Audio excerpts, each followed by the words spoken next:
한이에게서 나영은의 특이한 향수 냄새가 났습니다. 오범수는 순간 불길한 느낌이 들었죠. 새로 소개받은 베이비시터 그리고 한이에게서 나는 그 냄새가 단지 우연일 리 없었습니다. 구독과 좋아요는 영상 제작에 매우 큰 힘이 됩니다. 정말 한이가 나한테 웃어준 게 맞을까? 나영은은 소파 끝에 앉아 두 손으로 얼굴을 감싼 채 움직이지 않았습니다. 그녀는 그날 밤을 통째로 끌어안고 있었습니다. 짧은 눈맞춤, 베이비시터에게 건네준 인형 뒤로 보이던 아이의 작은 눈동자. 그 안에서 잠깐이지만 빛이 스쳤습니다.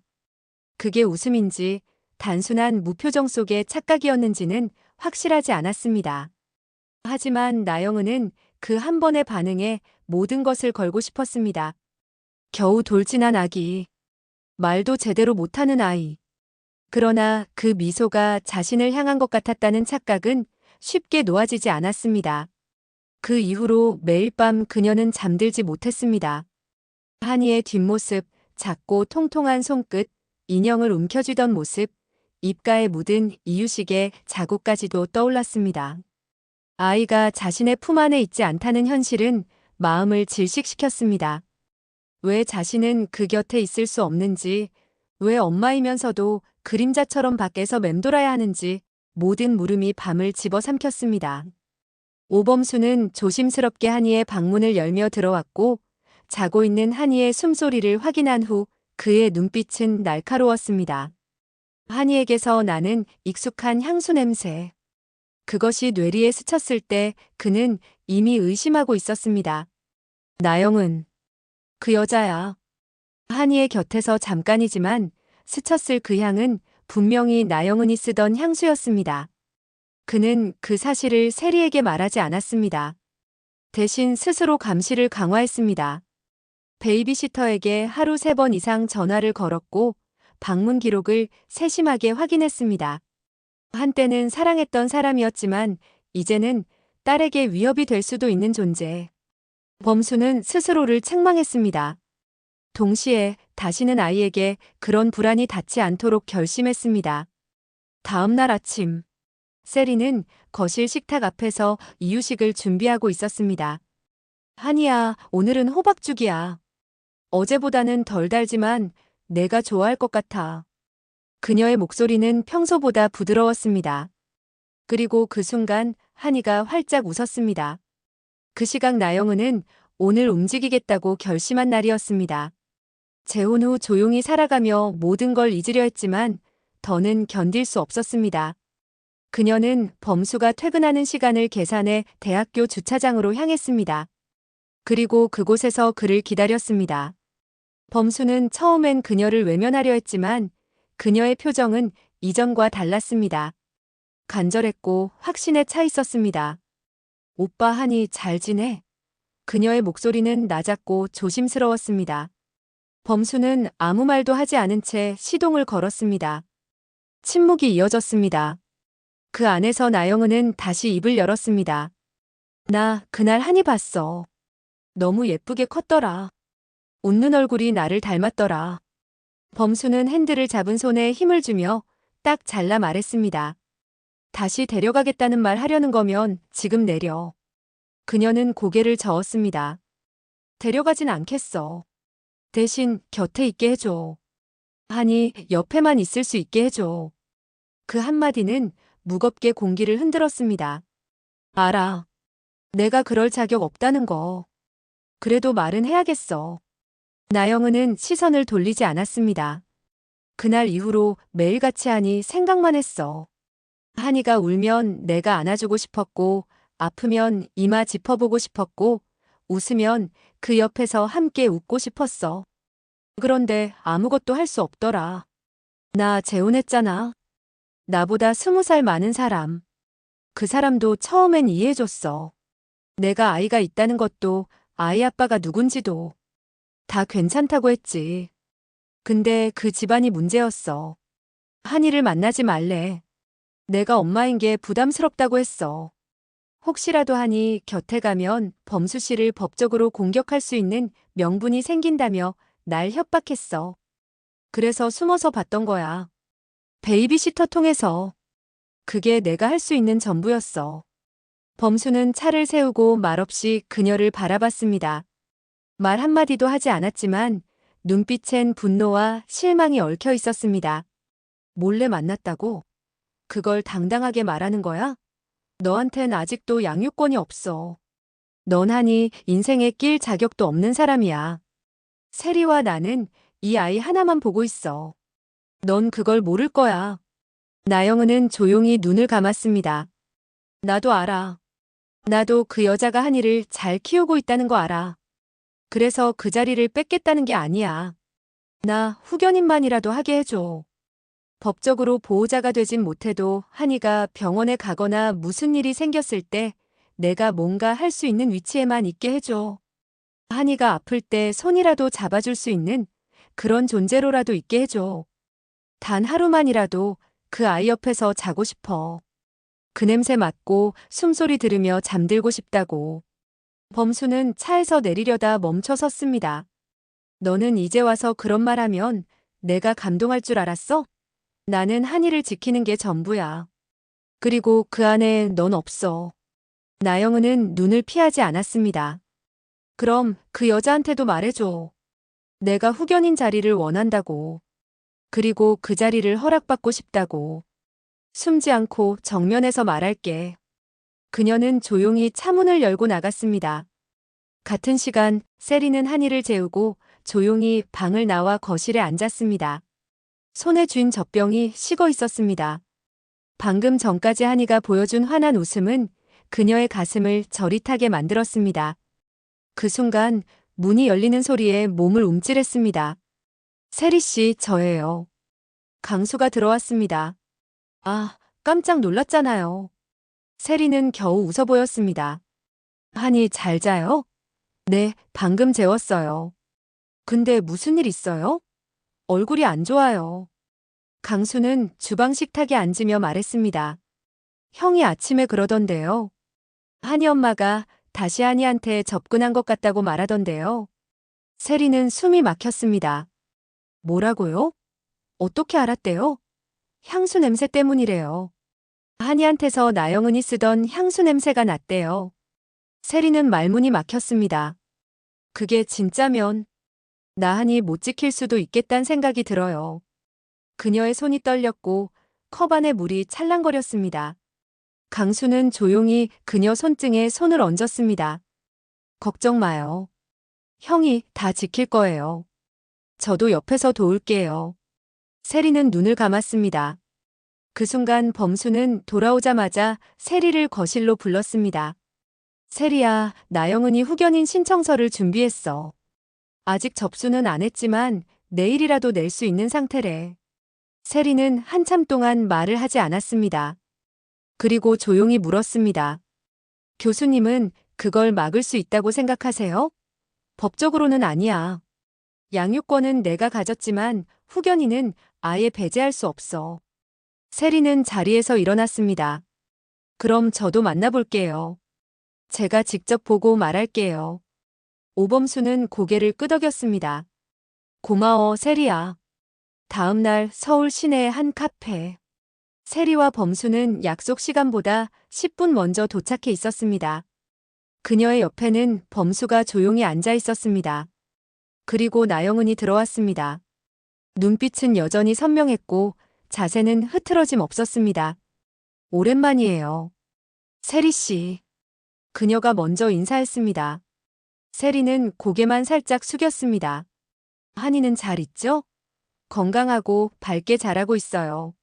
나영은은 웃었습니다. 다행이네요. 내가 말하고 싶은 건 한 가지예요. 한이 곁에 나도 있을 수 있게 해달라는 거예요. 범수가 끼어들었습니다. 후견인 자리 말하는 거야? 그래.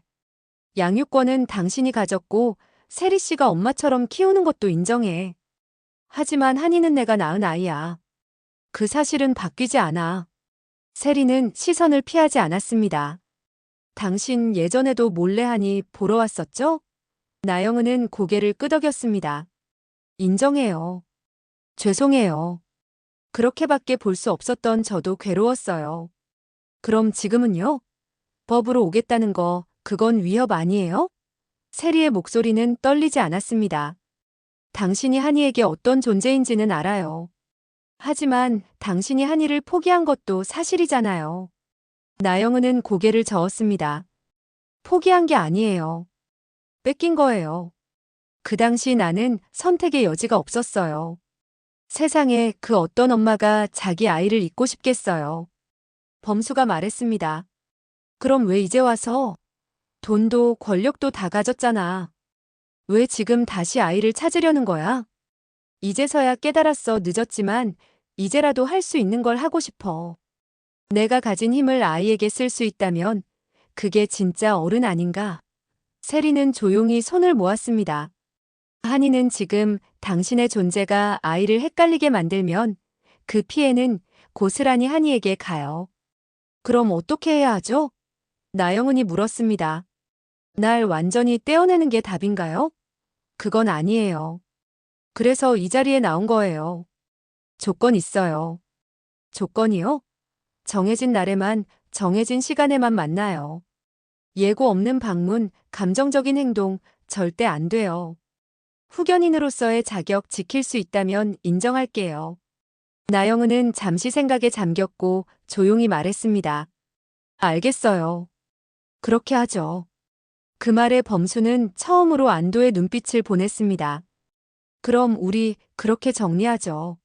나영은이 말을 마쳤을 때 세리는 커피잔을 조용히 내려놓았습니다. 당신이 정해진 날에만 만난다면 한이 곁에 있는 걸 허락하겠어요. 하지만 한이는 교수님 집에서 자야 해요. 일상은 우리가 책임져요. 후견인으로서의 권한은 인정하지만 엄마처럼 굴면 안 돼요. 아이는 혼란스러워질 테니까. 나영은은 조용히 고개를 끄덕였습니다. 그래요, 좋아요. 하지만 세리 씨, 그 경계에 너무 빽빽하면 부서져요. 나는 감정으로 움직이지 않아요. 이미 한이에게 다가가는 것도 논리와 전략이에요. 세리는 단호하게 받아쳤습니다. 그 전략이 한이한텐 독이 될 수 있어요. 당신은 아이한테 너무 늦었어요. 엄마라는 이름으로 다시 들어오기엔 너무 늦었다고요. 나영은은 웃지 않았습니다. 늦은 엄마는요, 엄마가 아니에요?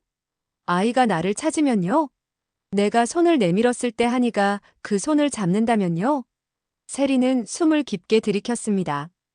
그래서 제가 제안하는 거예요. 정해진 만남만 가지세요. 그렇게 쌓이는 신뢰를 우리가 먼저 지켜보겠다는 겁니다. 범수는 두 여자의 대화를 조용히 듣고 있었습니다. 양쪽 모두 쉽게 물러서지 않을 걸 알았기 때문입니다.